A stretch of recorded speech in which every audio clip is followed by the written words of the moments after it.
আসসালামু আলাইকুম রহমতুল্লাহি ওয়া বারাকাতুহু। অবশেষে কয়েকটা করলাম, ঘরে জায়গা নেই, জায়গা হইলে আবার করবে। এখন আমরা ভর্তাটা দিব। আমরা এগুলো আসলে প্যাকেট করাটা খুবই কষ্টদায়ক।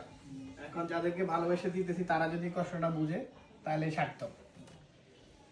ঠিক আছে, আসলে এগুলা প্যাকেট করা এভাবে দেওয়া বহুত কষ্টদায়ক।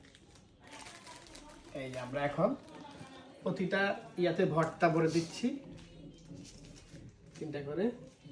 একটা শুটকি, এটা হচ্ছে আপনার ধনিয়া, ঠিক আছে, আর এটা হচ্ছে সরিষা। আমরা 3 পদের ভর্তা এই ইয়ার জন্য দিচ্ছি। এটা আপনার এই পিঠাটা খাওয়ার জন্য।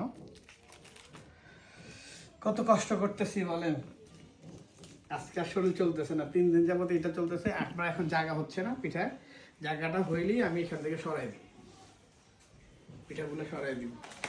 ঠিক আছে, আমরা প্যাকেটিং করি, প্রত্যেকগুলো প্যাকেটিং করে তারপর দেখা হবে। ঠিক আছে জি, আসসালামু আলাইকুম ওয়া রাহমাতুল্লাহি ওয়া বারাকাতুহু।